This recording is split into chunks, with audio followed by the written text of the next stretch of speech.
L'humilité. L'humilité, en kinyarwanda, c'est guca bugufi, kwicisha bugufi, littéralement, c'est se rabaisser, c'est s'humilier, c'est se prosterner, hein, adopter un profil bas, bugufi, hein, en bas. Alors, l'humilité, c'est bon pour tout le monde. Certaines personnes croient que c'est bon pour les pauvres, les faibles, les femmes, mais en fait, c'est bon pour tout le monde. Avec l'humilité, vous vous simplifiez la vie, vous vous simplifiez, vous vous remettez en question, et quand vous vous remettez en question, ben, vous pouvez vous corriger, parce que vous voyez là où vous vous trompez, là où est l'erreur. Mais quand vous pensez tout savoir, quand vous n'êtes pas humble, ben, vous pensez tout savoir, donc vous ne corrigez rien, et vous allez droit dans le mur. Durant ma dernière formation, qui date maintenant de 7 ans, l'interprétation de conférence, une des formatrices nous avait dit qu'il fallait être humble. En tant qu'interprète, ça permettait de douter, et quand on doute, on cherche, on vérifie, hein? Et quand on vérifie, on obtient la bonne information, le bon terme, la bonne expression, la bonne manière de faire les choses, on se corrige, on s'améliore.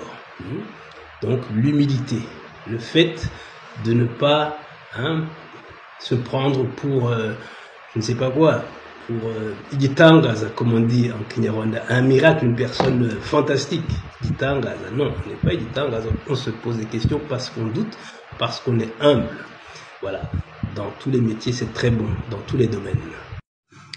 Donc, je disais que l'humilité, c'est bon pour tout le monde, même pour les puissants, même pour les tout-puissants sur cette terre.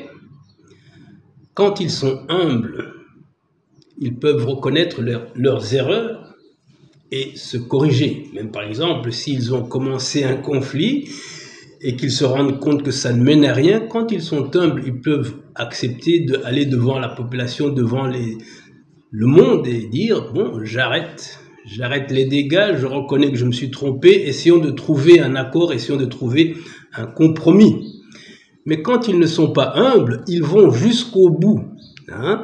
On a vu ça évidemment avec Hitler et d'autres, mais même encore récemment, on peut voir ça dans différents endroits. Il y a des gens qui sont embourbés dans des conflits qui n'en finissent pas, mais qui continuent, Quand tu es le dirigeant d'un pays ou le dirigeant d'une entreprise, hein, et que tu penses tout savoir, hein, et puis tu fais comprendre à tes collaborateurs, hein, tes conseillers, tes adjoints, à tout le monde autour de toi que leur avis ne compte pas beaucoup parce que, en fait, tu es un génie, tu sais tout, ben, ils ne vont jamais te dire ce qui ne va pas, ils ne vont jamais te conseiller.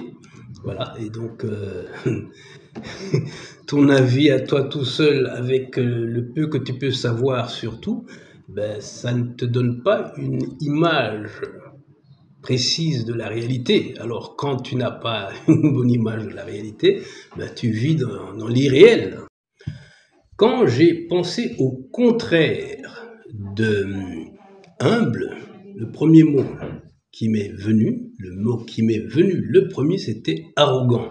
Alors, j'ai quand même fait une petite recherche rapidement sur ChatGPT, et là, j'ai aussi eu orgueilleux, prétentieux, hautain, vantard, voilà. C'est d'autres termes qui donnent bien une idée du contraire de l'humilité. Alors, il y a aussi la fausse humilité, des gens qui font semblant d'être humbles et qui ne le sont pas, ou des gens qui essaient quand même, qui essaient d'être humbles mais qui n'y parviennent pas. Voilà, du fait de leur passé ou que sais-je. Mais donc les faux humbles, ben finalement on les découvre, c'est une comédie qu'ils font, mais parfois ils se trahissent et on se rend compte que c'est juste pour parvenir à leur fin qu'ils se montrent humbles, mais dans les faits pas du tout. On dit aussi des personnes qui ne sont pas humbles qu'elles pètent plus haut que leur cul. On peut dire de quelqu'un qu'il pète plus haut que son cul. Voilà, ça c'est en français, hein, français de France. Ça se dit aussi en Belgique, péter plus haut que son cul. Voilà. Donc se croire important, se croire supérieur, être vantard, se vanter, tout ça. Alors, en néerlandais, en flamand qu'on parle aussi en Belgique, il y a le terme dikkenek. Dikkenek, ça veut dire un gros coup.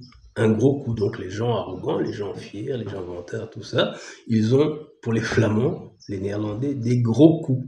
Donc ce sont des dikkenek. Et l'expression est aussi utilisée en français de Belgique. Hein. Les gens vont dire dikkenek en français, et tout le monde comprend, que ce soit à Bruxelles ou en Wallonie. Bon, plutôt Bruxelles et dans certaines régions proches,